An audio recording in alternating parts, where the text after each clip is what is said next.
गुजरे हैं एक दौर सितम से, पीछे छोड़ उदासी है।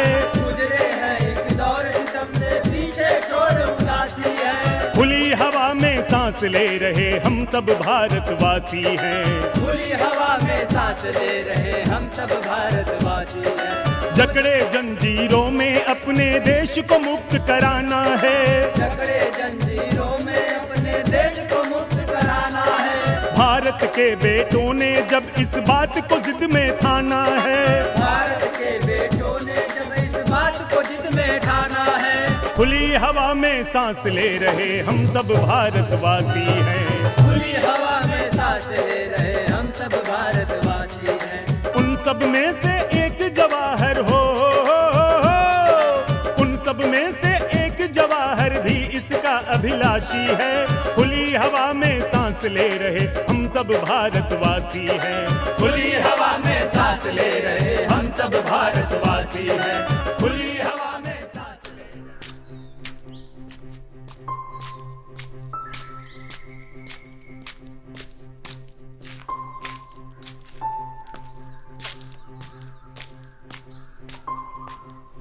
अरे भाग्यवान, क्या हुआ? जल्दी करो। मैंने कल रात में ही कह दिया था कि सुबह सुबह मुझे निकलना है। पंडित जी मेरा इंतजार थोड़े ही करेंगे। अरे गिरधारी लाल, आज सुबह सवेरे सज धज कर कहाँ की तैयारी है? मंदिर जाना है। तुम्हारी भाभी को कल रात को ही कह दिया था कि सुबह सुबह मुझे निकलना है। पूजा की थाल सजा कर रखना।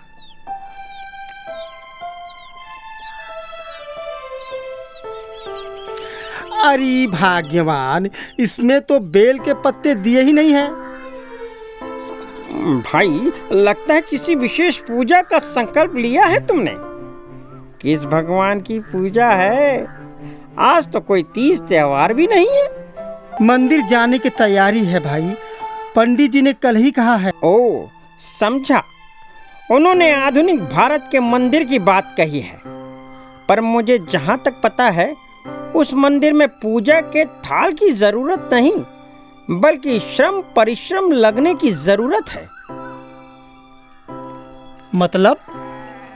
यानी कि जिस आधुनिक भारत के मंदिर की बात पंडित जी ने की है, वो किसी देव विशेष की नहीं, बल्कि आधुनिक भारत निर्माण में जिस किसी पदार्थ या द्रव की जरूरत है, उसी के उपज के लिए किए गए प्रावधान या परिकल्पना या प्रबंधन में तन मन धन से लग जाने को कहा है। मतलब ये कि पूजा की थाली की वहाँ जरूरत नहीं है? बिल्कुल नहीं।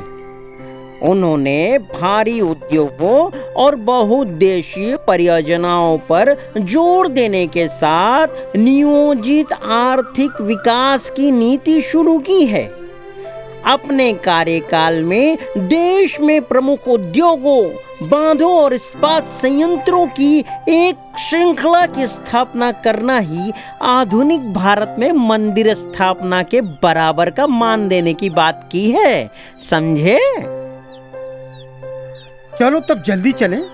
आज जिस आधुनिक मंदिर की वो नींव रखेंगे उसके हम साक्षी बने। हाँ, चलो चलो चलो।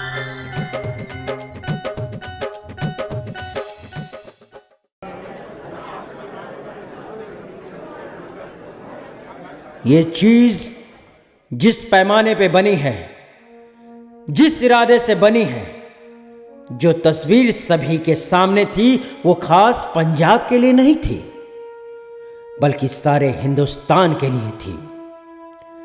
अब जाहिर है कि पंजाब व आसपास के जो सूबे हैं, हिमाचल प्रदेश या राजस्थान, उससे कुछ ज्यादा फायदा उठाएंगे।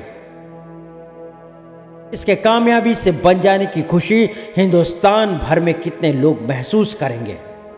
मैं आपको मुबारकबाद देता हूं।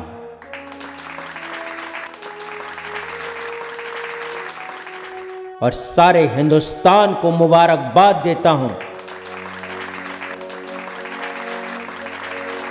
मेरी आंखों के सामने यह एक नमूना हो जाता है। यह काम, बहुत बड़े काम का, सारे हिंदुस्तान के बनाने का, हिंदुस्तान के बढ़ने का, हिंदुस्तान की एकता का ये भाखड़ा की डैम बनी है। मुश्किल से बनी है, अरसा लगा, बेशुमार रुपया खर्च हुआ, लेकिन एक चीज बनी है, अच्छी बनी है, मजबूती से बनी है, अगली पीढ़ियों के लिए बनी है।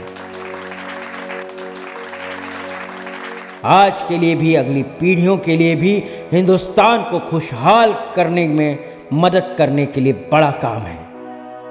और आप सब लोग जिसने मदद की, किसी हैसियत से भी आपको महसूस करना चाहिए कि हमने एक बहुत बड़े काम में, एक तारीखी ऐतिहासिक काम में हम शरीक हुए हैं। जो लोग बड़े कामों में शरीक होते हैं वो खुद भी बड़े हो जाते हैं।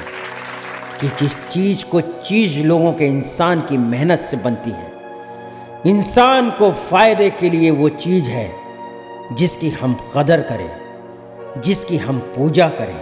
यह एक बड़ा मंदिर या गुरुद्वारा या मस्जिद, जो कुछ कहिए, आपने खत्म की, जो फिर से कहूँगा मुबारक हो। आपको मुबारक हो, आप सभी को मुबारक हो।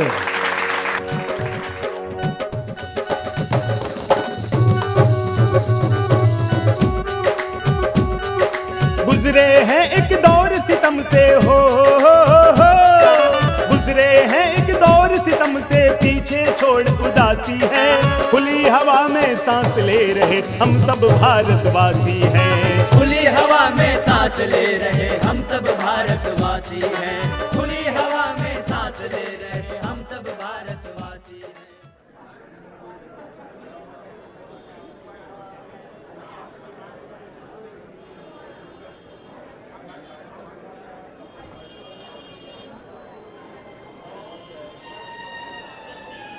इस अखबार में इतना क्या है कि तुम तब से ही इसी में आग गड़ाए हुए हो? पंडित जी ने संविधान में पंचवर्षीय योजना का प्रस्ताव रखा है। हाँ हाँ, ये सही है। पंच परमेश्वर होते हैं, उनके बारे में कुछ न कुछ सोचना ही चाहिए। पंच परमेश्वर नहीं, पंचवर्षीय योजना। हाँ, ये क्या है भला? हर 5 वर्ष के लिए केंद्र सरकार द्वारा देश के लोगों के लिए आर्थिक और सामाजिक विकास के लिए शुरू की जाती है। पंचवर्षीय योजनाएं केंद्रीकृत और एकीकृत राष्ट्रीय आर्थिक कार्यक्रम है। हमें नहीं लगता कि इन सब योजनाओं से देश का कुछ भला होगा। तुम्हारी तरह के कुछ लोग भले ही उनका विरोध करें, पर हमें उन पर उतना ही भरोसा है जितना हमारे माननीय राष्ट्रपति डॉक्टर राजेंद्र प्रसाद जी ने रखा है।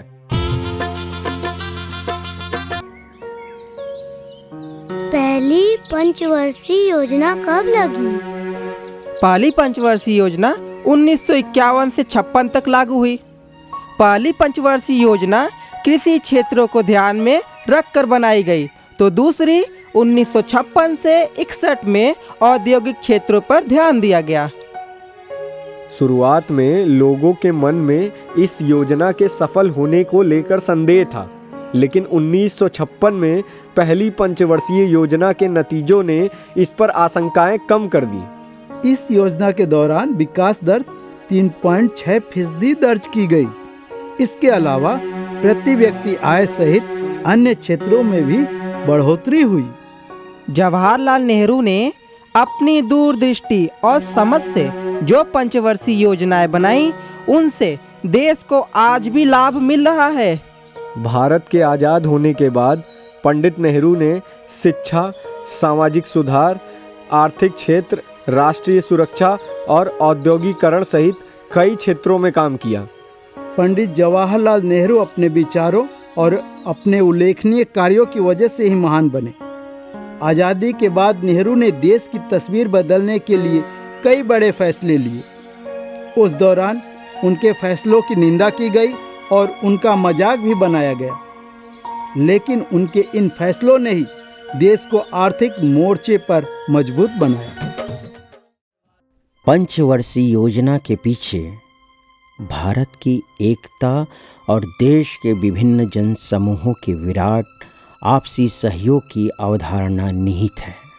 हमें ये बात हमेशा याद रखनी चाहिए, इस प्रक्रिया में सिर्फ सरकारी तंत्र का ही महत्व नहीं होता, बल्कि जनता के उत्साह और सहयोग का महत्व इससे भी ज़्यादा है। हमारे लोगों को एक विशाल उद्यम में साझेदारी का उत्साह, उन्हें अपने अगले उद्देश्य की ओर बढ़ते सहयात्री जैसा एहसास होना चाहिए। बेशक योजना बहुत सारे अर्थशास्त्रियों, सांख्यिकी विशेषज्ञों और ऐसे ही दूसरे लोगों की गणनाओं पर आधारित हो सकती है और होगी, परंतु केवल आंकड़ों और संख्याओं से। हालांकि यह महत्वपूर्ण है, ये किसी योजना में जीवन पैदा नहीं करते। जीवन का यह उच्छ्वास तो कहीं और से आता है। अभी यह हमारी जिम्मेदारी है कि ठंडे अक्षरों में लिखी योजना को एक ऐसा जीवंत, गतिशील उद्यम बना दें कि वह लोगों की कल्पनाओं को साकार कर सके।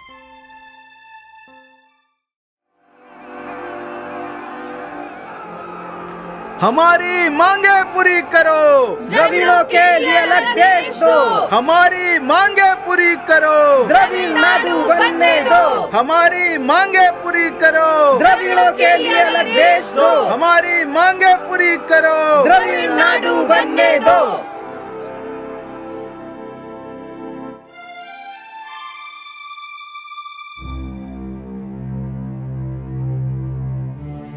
द्रविड़ कड़गम गैर राजनीतिक पार्टी के लोग नारे लगा रहे हैं। द्रविड़ नाडु। ये लोग तो देश के टुकड़े टुकड़े करके ही मानेंगे। नहीं, मैं ऐसा कतई नहीं होने दूंगा।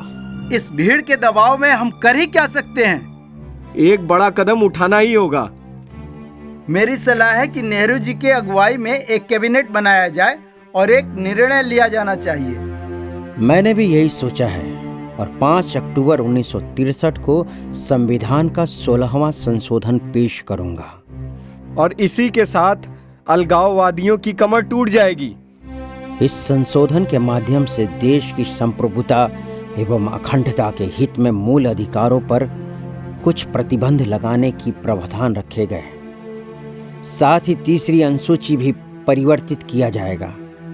मैं शपथ लेता हूं, मैं भारत की स्वतंत्रता एवं अखंडता को बनाए रखूंगा। शिक्षा के वर्तमान परिस्थिति को देखते हुए आपका क्या मानना है? देखिए, भारत शिक्षा के क्षेत्र में कहीं से भी पीछे नहीं है। स्वतंत्रता प्राप्ति के बाद से ही जवाहरलाल नेहरू जी ने ठोस कदम उठाए थे, लेकिन कम ही लोग जानते हैं कि उन्होंने देश के शिक्षा क्षेत्र को आकार देने में महत्वपूर्ण भूमिका निभाई। नेहरू वैज्ञानिक ज्ञान में दृढ़ता से विश्वास करते थे और उसी ज्ञान को आधार रूप में तर्क और तर्क संगतता का प्रचार करते थे। नेहरू ने ललित कला अकादमी और साहित्य अकादमी की स्थापना में मदद की और भारत के पहले अध्यक्ष बने। उनके अनुसार शिक्षा केवल शिक्षाविदों और विद्वानों के अध्ययन के बारे में ही नहीं, बल्कि कला, संस्कृत और सर्वांगीण विकास के बारे में भी थी। नेहरू की विरासत देश के कॉलेजों और विश्वविद्यालयों में जीवित है, जो युवाओं को ज्ञान और कौशल से लैस करने के लिए समर्पित है, जो उन्हें एक ताकत बनाने के लिए डिजाइन किया गया है। इसीलिए उनका मानना था कि किसी व्यक्ति के जीवन में शिक्षा की भूमिका केवल शिक्षा तक ही सीमित नहीं है, बल्कि उसकी आर्थिक महत्वाकांक्षाओं और सामाजिक योगदान तक भी विस्तारित है। देश के युवाओं के लिए नेहरू के दृष्टिकोण के तहत भारतीय प्रौद्योगिकी संस्थान IIT, भारतीय प्रबंधन संस्थान IIM, अखिल भारतीय आयुर्विज्ञान संस्थान एम्स और अन्य जैसे महत्वपूर्ण उच्च शिक्षा संस्थान स्थापित किए गए थे। नेहरू ने एक विशेष अधिनियम के लिए जोर दिया था, जिसके माध्यम से मई 1950 में पश्चिम बंगाल के खड़गपुर में पहला आईआईटी स्थापित किया गया था। संस्था के पहले दीक्षांत समारोह को संबोधित करते हुए नेहरू ने कहा था, यहाँ उस हिजली डिटेंशन कैंप के स्थान पर भारत का उत्कृष्ट स्मारक है। भारत के आग्रह का प्रतिनिधित्व करता है। भारत का भविष्य बन रहा है। यह तस्वीर मुझे भारत में आने वाले बदलाव का प्रतीक लगता है।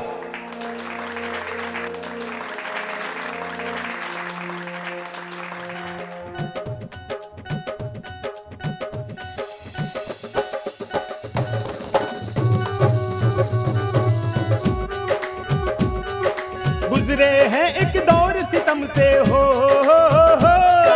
गुजरे हैं एक दौर सितम से, पीछे छोड़ उदासी है। खुली हवा में सांस ले रहे हम सब भारतवासी हैं। खुली हवा में सांस ले रहे हम सब भारतवासी हैं। खुली हवा में सांस ले रहे हम सब भारतवासी हैं। जन जन जो हुंकार था उभरा हो, जन जन जो हुंकार था उभरा, वो तो स्वर अविनाशी है। खुली हवा में सांस ले रहे हम सब भारतवासी हैं। खुली हवा में सांस ले रहे हम सब भारतवासी हैं।